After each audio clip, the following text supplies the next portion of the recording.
हाय friends, मैं हूं Manav. Welcome to movie Shuvi. करते हैं आपस में पॉजिटिव से नमस्कार। जब मैंने ये नाम रखा था ना मूवी शूवी, तो कहीं ना बड़े सारे जज्बात थे। जैसे बोलते हैं ना, चाय वाय पे बातें बातें करते हैं, गपशप लगाते हैं, ऐसे बड़े सारे हम नॉमन क्लेचर्स हैं जो जिसका कोई मतलब नहीं होता, लेकिन एज अ स्लैंग हम यूज़ कर लेते हैं। और इसमें एक और हिडन मतलब भी था कि मूवी शूवी देखते हैं यार, तो उसमें क्या है ना, एक स्वाद वाली जो भावना होती है कि एक मूवी हो गया जो आप पर्दे पे देखते हैं, और शूवी का मतलब ये भी हो सकता है कि जो इंजॉयमेंट फैक्टर होता है, जो आफ्टर इफेक्ट होता है। तो सिनेमा के लिए जो लव था वो कहीं ना कहीं मूवी शो के साथ, चल यार मूवी शो भी देखते, वो बिल्कुल अंदर से निकलता है ये सब बातें। और बहुत सारे लोग ये जाने ना अनजाने में ये यूज़ करते हैं टर्म। वो वाली बात है, चैनल पे कम आते हैं, लेकिन ये यूज़ होता है टर्म। ये देख के मुझे बड़ा दुख होता है कि जब एक मूवी चल जाती है और फिर दूसरी मूवी मान लीजिए और चल गई है, या तीसरी मूवी आने वाली है, तो कोई ना कोई फ़ैन वॉर ये की वजह से डीमीनिंग शुरू हो जाती है। बॉलीवुड ख़त्म एक बहुत ही इजी मेरे ख्याल से बन चुका है टर्मिनोलॉजी, जो किसी भी थंबनेल पे लगा दो तो नेगेटिविटी अट्रैक्ट होती है। क्या इसके लिए आप उन यूट्यूबर्स को ब्लेम करोगे जिनके मुंह से झाग निकल रही है, लेज़र आ रही हैं, या फिर वो चश्मा पहन के ये बताना चाहते हैं कि भाई साउथ कितना महान हो गया या बॉलीवुड पीछे रह गया, या फिर बॉलीवुड की कोई चीज़ आ जाएगी तो बोलेंगे कि what a great bounce back. इनका कोई दीन ईमान नहीं होता है। तो मैं यही बोलूँगा कि ये जो गलती है ये उस ऑडियंस की ही है जो ये बिना दिमाग लगाए किसी रोड़े बड़ोड़े के चक्कर में आ जाएंगे, किसी इंडियन के चक्कर में आ जाएंगे, किसी ऐसे पुअर जोक के में फंस जाएंगे कि वो फिर बस लड़ेंगे आपस के अंदर, वो सिनेमा को नहीं एंजॉय करेंगे। बट हैविंग सेड दैट, ऐसे बहुत से पॉजिटिव लोग भी हैं जो बहुत अच्छा काम कर रहे हैं। नाम लेना ठीक नहीं होगा और बुरे लोगों का भी नाम लेना ठीक नहीं होगा।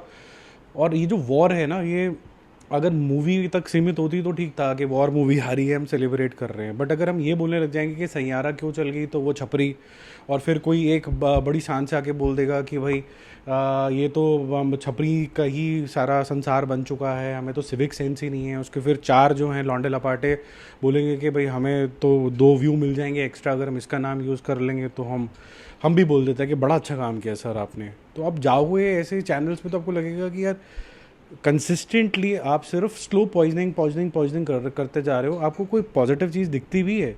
और क्योंकि नहीं दिखती इसीलिए अचानक से सैयारा पहले बहुत बड़ी हो गई, फिर बोला सैयारा से अच्छा कुछ नहीं है, फिर लोगों ने ढूंढना शुरू कर दिया कि भाई ये पब्लिक पागल हो चुकी है, ये तो क्रिंज है, ये है वो है वो अब कुछ बोलने के लिए नहीं था तो सेटल होने लगा, तो अचानक से महाअवतार नरसिम्हा हिट होने लग गई। तो उसमें एक नई चीज़ निकल के आ गई कि भाई बॉलीवुड की पिक्चर नहीं है ये, बॉलीवुड अगर होता तो ये होती ही नहीं, बॉलीवुड ने तो मना कर दिया था। बॉलीवुड का मतलब क्या होता है?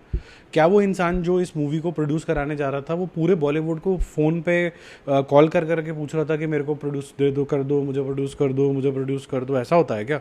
ऐसे प्रोडक्शन होती है क्या? और वैसे भी ये पहले से ही प्री प्रोड्यूस थी, इसको प्रेजेंट किया गया है, ये पहले ही बन चुकी थी, इसके लिए फंडिंग नहीं यूज़ हुई है इस तरीके से।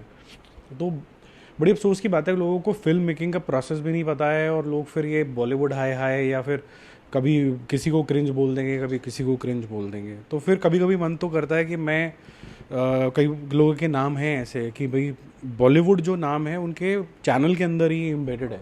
बट वो गलत हो जाएगा, क्योंकि चाहे मन भी करे लेकिन आप कर नहीं सकते हैं वो। एटलीस्ट मेरा चैनल तो नहीं कर सकता, क्योंकि हम इंडियन सिनेमा से प्यार करते हैं।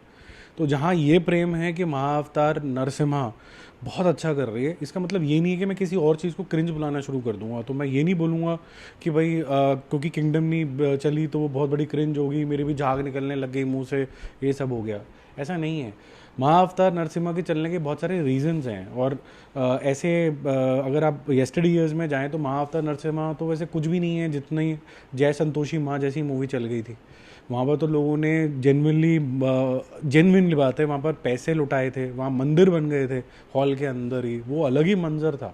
बट ये कंपैरिजन करने से कुछ अचीव नहीं होगा। अगर हम ये देखें कि इसने हमें क्या दिया है, महाअवतार नरसिम्हा ने, इसने ये बोला कि अगर आपको पास बहुत अच्छी स्टोरी है तो ज़रूरी नहीं आपको मेन स्ट्रीम के एक्टर्स लेके ही वो नरेशन करना है।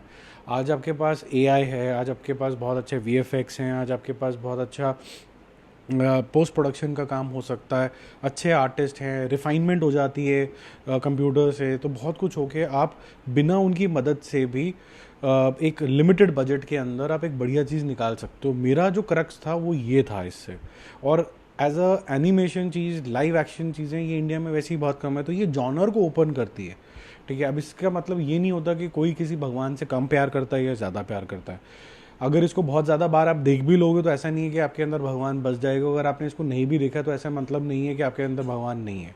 बड़ा क्लियर आपके माँ बाप ने भी, आपके किसी अगर जेन्युइन कोई पंडित है उसने भी, आपके जो बुक्स में लिखा हुआ है, जो आप किताबों में जेन्युइनली पढ़ते हो, स्कूल के टाइम में लिखा होता है, भगवान को पाने का सिर्फ एक ही रास्ता होता है, कर्म करना, जिसके लिए आपने जन्म लिया है वो ठीक तरीके से करना, किसी का दिल नहीं दुखाना।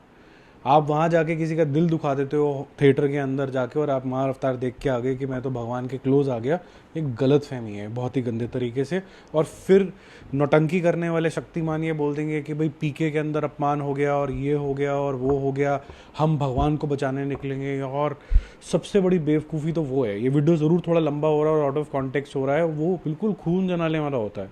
हम ये बोल रहे हैं कि भगवान इतना छोटा सा प्राणी है हिंदू समाज के अंदर, इतना छोटा सा है कि वो अपनी रक्षा भी नहीं कर सकता। एक साइड पे बोलते हैं हम कि जब हम गाथाएं सुन रहे होते हैं, महाअवतार नरसिम्हा सुन रहे होते हैं, हम रामायण सुन रहे होते हैं, हम कोई भी उनके अवतारों की बात करते हैं या फिर सृष्टि के अंदर ओम की बात करते हैं जो सारा संसार चला रहे हैं, हम क्या बोलते हैं? हम ये बोलते हैं कि ये इच्छा मात्र से ही, कण कण के अंदर ही भगवान है, वो बस इच्छा कर लेंगे तो वो हो जाएगा। और अब हम उन्हीं इच्छा को कंट्रोल करने वाले जो भगवान हैं उनको बचाने निकल गए हैं। और ये सिर्फ बात हिंदू समाज के ऊपर नहीं है, ये मुस्लिम्स के ऊपर भी है, वो गलत रास्ते भी निकल जाते हैं। सब लोग अपने अपने भगवान को बचाने निकले हैं। भगवान जो सबकी रक्षा करता है, हम उसको बचाने निकले हैं। हम श्री राम को बचाएंगे। हम इतने बड़े हो गए हैं कि हम श्री राम को बचाएंगे। और अगर श्री राम का मन लग रहा होगा कि भाई मेरे को मेरा नाम जो है धरती से हटना नहीं चाहिए, वो जो है वो मैं ऐसा एक कुछ चमत्कार करूँगा जिससे वापस वो नाम आ जाएगा, तो वो कर नहीं सकते, वो असहाय हैं। लेकिन आप कर लेंगे और मैं कर लूँगा अगर हम ये इस तरीके की नफ़रतें घोलते रहेंगे। यही रीज़न है कि जब कभी आसपास की जो कंट्रीज़ हैं जो ज़्यादा आगे निकल गई हैं, वो भगवान का नाम कम और कंट्री के बारे में ज़्यादा बात करते हैं। वो बोलते हैं कि हमारी कंट्री कैसे आगे निकल सकती है। और ऑफ लेटली ये कुछ ज़्यादा हो गया और सबको पता है कि इस गवर्नमेंट का थोड़ा ज़्यादा फोकस है इस चीज़ के ऊपर, तभी अचानक से इतनी ज़्यादा लगातार गॉडली पिक्चर भी बनने लग गई हैं। अब ये एंटी हिंदू वाला पॉइंट नहीं है ना, ये है कि मैं कोई वो हूँ, कोई भगवान को ना मानने वाला इंसान हूँ। हर एक का अपना तरीका होता है भगवान को मानने के लिए। बहुत से लोग बोलते हैं कि मेरा भगवान को मानने का तरीका है कि वो कर्म करना, सुबह उठ के जय करना, थैंक यू बोलना, सोते समय फिर थैंक यू बोल देना कि आपने जो हमें जीवन दिया बहुत अच्छा दिया। अब जो दिखावा करना चाहते हैं कि टीका ऐसे ही लगा और पीछे से नहीं लगा और यहाँ से लगा वहाँ से लगा, अब मेरी मन की इच्छा है कि मैं नहीं मानता भाई वो, और मानने की ज़रूरत भी नहीं है, मुझे तो महसूस भी नहीं होती है कि अगर आपने चलते हुए किसी एक ऐसी माँ को 100 रुपये पकड़ा दिए, 200 रुपये पकड़ा दिए, जिसका बच्चा अभी हुआ है, जिसकी वजह से वो काम भी नहीं कर सकती है, भगवान आपसे प्यार तब करेगा या फिर भगवान कहेगा कि तूने टीका जो है वो मतलब इतने सेंटीमीटर का ऊपर नीचे कर दिया तो तब होएगा? समझ में नहीं आती है बात। Anyways, coming back to the good topics, Mahavatar Narsimha is a blockbuster, super rock blockbuster.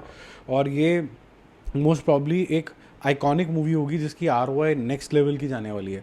ठीक है, वो बाद में हम बात करेंगे जब हम कभी बिजनेस एनालिसिस की बात करेंगे। डे 13 है, मैग्निफिसेंट अगेन, क्योंकि ट्यूसडे वाला जो दिन होता है वो हाई जाता है क्योंकि अब ऑफर्स चलनी शुरू हो गई, which is good for Indian cinema.